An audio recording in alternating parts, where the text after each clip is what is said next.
become rich or be famous, or that was never the goal. The goal was like, I want to sing, I want to dance, I want to do movies. That's what I love. Hello everyone, let's get into the astonishing and lovely Jennifer Lopez, shall we? When we take a look at superstar Jennifer Lopez's life, we see an all-out triple threat celebrity, one who has made significant marks in all areas she's been a part of, as a singer, actress, and dancer.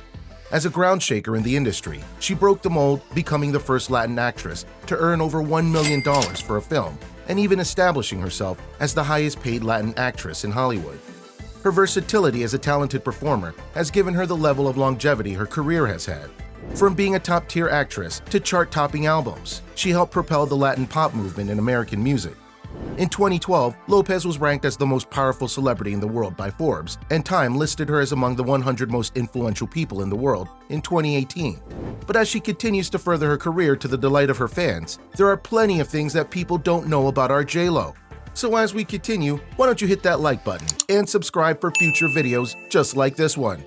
Do you want to win any of these items on your screen? If so, be sure to watch the whole video, leave a like, and comment the hidden message. And with that being said, let's get right into the video. J-Lo started as a backup dancer. We all know that Jennifer Lopez is one of the most versatile performers in the entertainment industry. With her dance sequences always considered among her live performance segment favorites, her dance-offs during performances are highly anticipated and expected. Lopez has always been an entertainer and considers dancing as her first love. At the age of 5, she already began her journey by taking singing and dancing lessons, and began touring with her dance school when she was 7 years old. Many might not know that before she was Jenny from the block, Jennifer Lopez pursued her dream through dancing, and she entered the entertainment industry as a dancer. Lopez's first professional paying gig was a backup dancer for boy band sensation New Kids on the Block in 1991, and performed with them during their performance at the 18th Annual American Music Awards. Possibility then arose when she was given the opportunity to audition for being a part of the Fly Girl dance troupe on the hit Fox television show In Living Color. In fact, Lopez had to audition twice, as she fell short on her first try, despite making it to the final 4. Her determination and hard work positioned her to audition again a year later, and in 1991, she made the cut, staying on the show's roster till 1993. She also kept quite busy during this time, appearing in dance gigs and videos for Janet Jackson, Samantha Fox, and others. Jenny from the Block was a homeless teen. Way before the lead single to her third studio album came out, young Jennifer Lopez had a rather tough childhood in the Bronx where she grew up. In fact, she moved out of their house as a teenager while dealing with her parents' separation. In an interview with Extra TV, Lopez recalled leaving their house to pursue her dream of being a dancer, despite having to sleep in the sofa in the dance studio, as her mother was against her dropping school in favor of dancing full-time. Lopez was 18 years old and had nowhere to go, and despite falling out with her mother, she pursued her dream even through the uncertainty, which turned out to be a good decision as she started getting opportunities after the instance. This is the type of exemplifying strong work ethic that Lopez wants to impart, not only to her kids, but to those inspired by her passion and career as well. J-Lo's stolen hits. Jennifer Lopez is regarded as one of the most influential Latin performers in the United States, with 80 million records in estimated global sales. With the launch of her debut album, On the Six, becoming a musical success in 1999. She had successfully converted herself from a film star to a pop star. And yet, despite only few having achieved this feat to a convincing success, many rumors and stories circulate that question Lopez's biggest hits, saying that they were in fact songs stolen from other artists. Her debut single, If You Had My Love, released in May 1999, reached number 8 on Billboard's Hot 100 chart, with the video being on MTV's Total Request Live Countdown for months. But before the song even came out, R&B singer Shantae Moore recorded a song called If I Gave Love, produced by Rodney Darkchild Jerkins for Moore's third album.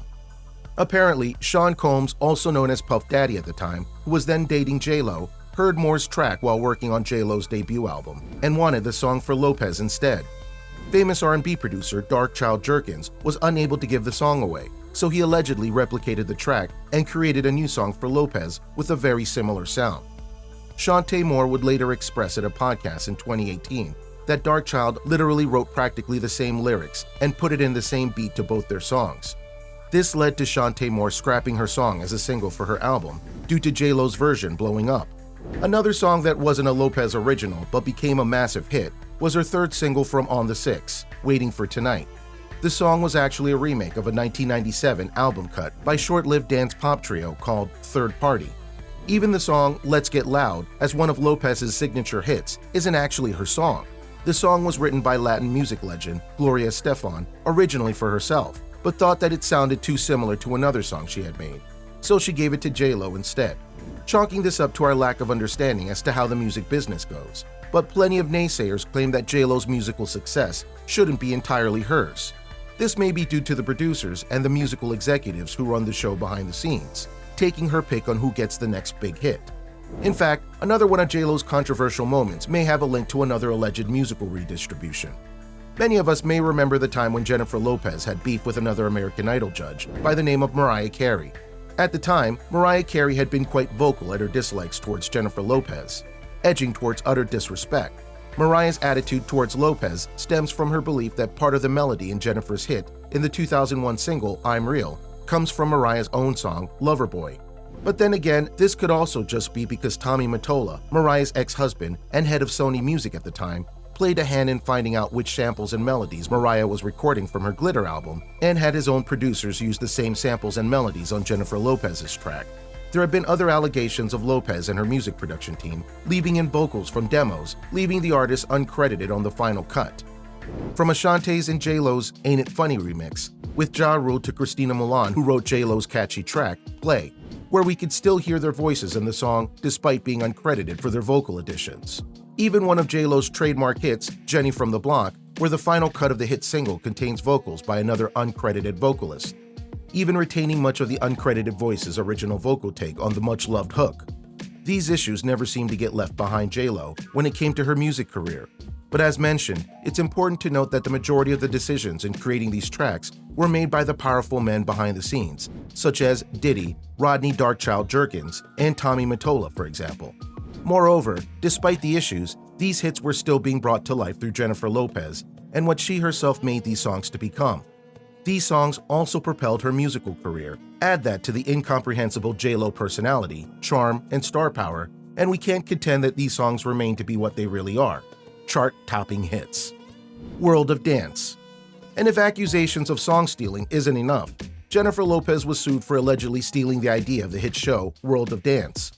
World of Dance, or WOD, is a reality dance competition television series that is produced by Lopez and serves as one of the show's judges as well.